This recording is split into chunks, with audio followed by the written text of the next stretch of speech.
তারা আপনি প্রবাসে পড়ে থাকবে। তাদের যখন ভালো লাগবে ফোন করবে, যখন প্রয়োজন হবে এরা ওর সাথে কথা বলবে। আসলে এগুলো দেখতে, দেখতে না আমার অনেক বান্ধবীদেরই এরকম হয়েছে। আমি একটা বেসরকারি প্রতিষ্ঠানে চাকরিরত অবস্থায় আছি। আমার দেশের বাড়ি হচ্ছে নড়াইলে। এখানে আমি থাকি আশুলিয়া সাভারে। তো আমি একটা মধ্যবিত্ত পরিবারের মেয়ে। আমার পরিবারে হচ্ছে ৪ জন সদস্য। আমার মা, বাবা, আমি আর আমার এক ছোট বোন।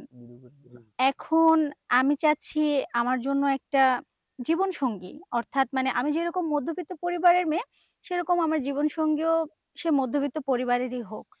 কারণ আমার কোনো মানে উচ্চ বংশে কিংবা অনেক বেশি অর্থশালী এরকম কাউকে প্রয়োজন নাই। খুব সাধারণ ঘরের একটা ছেলে হবে যার মন মানসিকতা হবে খুব সুন্দর। মানে যার ভিতরে কোনো অহংকার থাকবে না। আমাকে রেসপেক্ট করবে, সময় দিবে। মানে কেয়ারফুল আরকি। তো এরকম যদি কেউ থেকে থাকেন, হুম, তাহলে অবশ্যই এই ভিডিওটা দেখা শেষ করে ভিডিওর যে শেয়ার অপশন আছে সেখানে WhatsApp নামক যে অপশনটা আছে, সেখানে ৩ বার ক্লিক করলে আমার WhatsApp প্লাস কনট্যাক্ট নাম্বার চলে আসবে। তো যে বা যারা আমার এই বিষয়টা মেনে নিয়ে আমার জীবনসঙ্গী হওয়ার জন্য ইচ্ছুক, তারা অবশ্যই নক করবেন। শুধু যে কেউ নক করবেন না। শুধুমাত্র সেই নক করবেন যে অ্যাকচুয়ালি আমার জীবনসঙ্গী হতে চান। বুঝতে পারছি আপু। তো আপনার কি আগে বিয়ে হয়েছিল? না, না, আমার বিয়ে হয়নি। আমি জব করতেছি। কারণ আমি তো পরিবারের বড় মেয়ে। হুম। তো পরিবারের দায়িত্ব আমার উপরেই। আপনার পরিবারে কে আছে? ওই তো আব্বু-আম্মু আর একটা ছোট বোন। ছোট বোন, ভাই নেই? না, আমরা ২ বোন। আচ্ছা। তো আপনার বাবা কি করে? উনি আসলে পেশায় তেমন কিছু করে না। এই তো কৃষক আরকি। আবাদ-সুবাদ করে। মা বাসায়ই থাকে। ছোট বোনটা স্কুলে পড়ে। তো তাদের সব মিলিয়ে আমিই দেখাশোনা করি। হুম। বর্তমানে কোথায় আছেন আপনি? বর্তমানে আমি আশুলিয়াতে আছি। আশুলিয়া। আপনার ফ্যামিলি?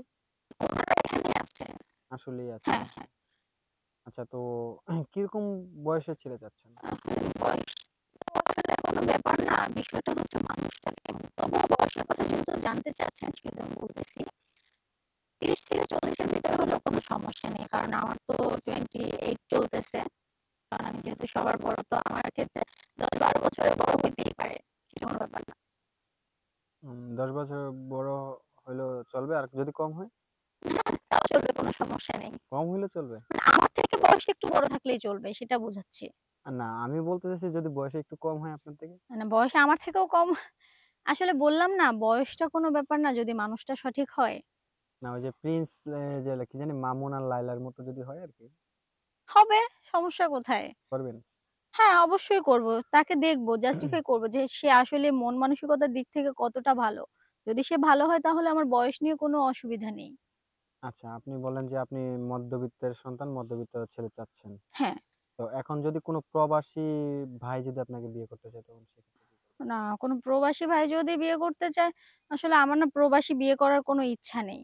হুম। মানে প্রবাসীদের প্রতি সেরকম আমার কোনো আগ্রহ নেই। আমি নিজের দেশের ছেলে হোক, সাধারণ হোক, সে খেটে খাওয়া মানুষ হোক, সে ভালো হোক। আমার এরকম কাউকে চাই। মানে প্রবাসী কেন না? না প্রবাসী আমার ভালো লাগে না। প্রবাসীদের কাছ থেকে কি পাওয়া যায়? হ্যাঁ, টাকা পাঠায়। ঠিক আছে। কিন্তু সময়টা তো পাই না তাদের কাছ থেকে। তাহলে কি লাভ বিয়ে করে? সময় পান না? না, তারা তো সময় দিবে না। তারা আপনি প্রবাসে পড়ে থাকবে। তাদের যখন ভালো লাগবে ফোন করবে, যখন প্রয়োজন হবে এরা ওর সাথে কথা বলবে। আসলে এগুলো দেখতে, দেখতে না আমার অনেক বান্ধবীদেরই এরকম হয়েছে। সেজন্য আমি আর চাই না কোনো প্রবাসী ছেলে আমার লাইফে আসুক।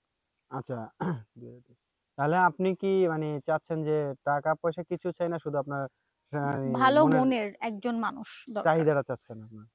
চাহিদা বলতে মানে আমাকে সময় দিবে হুম। সবসময়। মানে আমার পাশে থাকবে। সবকিছুতে আমাকে হেল্প করবে। সুখে দুঃখে মানে সবকিছুতে অল টাইম সে আমাকে সাপোর্ট করবে এইটাই। আপনার চাহিদা কিরকম? না আমার চাহিদা একটা হাসব্যান্ডের কাছে যতটুকু চাহিদা থাকা প্রয়োজন ততটুকুই বরাদ্দ। বুঝতে পারছি। তো আপনার সাথে যোগাযোগ করবে কিভাবে? হ্যাঁ, আমার সাথে যোগাযোগ করার মাধ্যম আমি বলে দিচ্ছি একটু আগে অলরেডি। আমি আবারও বলছি। হুম। আমার সঙ্গে যারা যোগাযোগ করতে চাইবে তারা অবশ্যই ভিডিওর শেষে যে শেয়ার অপশন আছে ওখানে ৩ বার WhatsApp এ ক্লিক করতে হবে। আপ করলে ওখানে আমার WhatsApp প্লাস কনট্যাক্ট নাম্বার আসবে।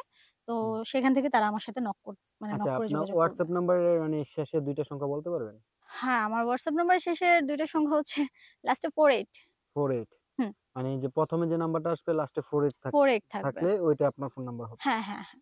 আচ্ছা আপু আমরা মানে প্রতিবেদন একেবারে শেষ পর্যায়ে। দর্শকদের উদ্দেশ্যে কিছু বলার আছে? না, দর্শকদের উদ্দেশ্যে এটুকুই বলব, আসলে জীবনসঙ্গী মানে কাউকে যাচাই-বাছাই না করে জীবনসঙ্গী করা ঠিক না। তো নিজে যখন পরিবারের দায়িত্ব নিতে শিখেছি, তখন এইটুকুও বুঝতে শিখছি যে একজন জীবনসঙ্গীও পারফেক্ট হইতে হবে। শুধু অর্থশালী হইলে পারফেক্ট নয় বা সুন্দর হইলে পারফেক্ট নয় বা প্রচুর শিক্ষিত হইতে হবে এরকম নয়। মানুষটা সাধারণ হোক, খেটে খাওয়া মানুষ হোক কিন্তু তার মন মানসিকতা ভালো হোক। সে যেন কখনো অত্যাচারিত না হয়। এরকম একজন জীবনসঙ্গী আমাদের সবার লাইফেই প্রয়োজন। বুঝতে পারছি। কিন্তু সর্বশেষ আমার একটা কথা জানার ছিল আপু, সেটা হচ্ছে গিয়ে আপনি বর্তমানে এখন কি করতেছেন? বর্তমানে আমি ওই তো একটা প্রাইভেট ফার্মে মানে জব করতেছি আরকি। বেসরকারি একটা জব করতেছি। আশুলিয়াতেই। সেলারি কত? সেলারি কত হবে? 25। 25,000। হ্যাঁ। 25,000 হলে তো অনেক।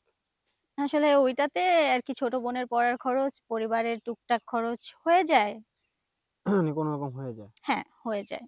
তো ধরেন একটা 15,000 টাকা সেলারি পাওয়া ছেলে আপনাকে বিয়ে করতেছে। তখন সেক্ষেত্রে কি করবেন আপনি? মানিয়ে নিব, মানিয়ে নিতে পারবেন? মানিয়ে নিব নিজেকে। হুম? আমিও করব, সেও করবে। দুজনে মিলে করব। তাহলে ২ টা হাত একসঙ্গে হলে ৪ টা হবে। এভাবেই বাড়বে। তো সেক্ষেত্রে দেখা গেছে আপনি যখন বিয়ে করে আপনার হাসব্যান্ডের বাড়িতে থাকবেন নাকি? যেখানেই থাকি, সে আমাকে যেখানে রাখবে আমি সেখানেই থাকবো। কিন্তু আমিও তার পাশে থাকবো, তাকে হেল্প করব। তাকে হেল্প করবেন। তাহলে আপনার পরিবার? আপনার টাকা দিয়ে তো আপনার পরিবার কোনরকম আমার চলে। পরিবারকে অবশ্যই আমি দেখব। তার অনুমতি নিবো যে, "দেখো এরকম আমার পরিবারেও তো দেখার মতো কেউ নেই। তুমি যেরকম তোমার মা-বাবার সন্তান, সেমনি আমিও তো আমার মা-বাবার সন্তান। আমার মা-বাবার তো ছেলে নাই। তাদেরকে কে দেখবে?" আমি তাকে বুঝিয়ে বলব। বুঝিয়ে বলার পর অবশ্যই সে অনুমতি দিবে। সে যদি কোনো ভালো মন মানসিকতার ভালো মানুষের সন্তান হয়ে থাকে, সে অবশ্যই বুঝবে আমার বিষয়টা। ঠিক আছে আপু বুঝতে পারছি। আজকে এই পর্যন্ত ভালো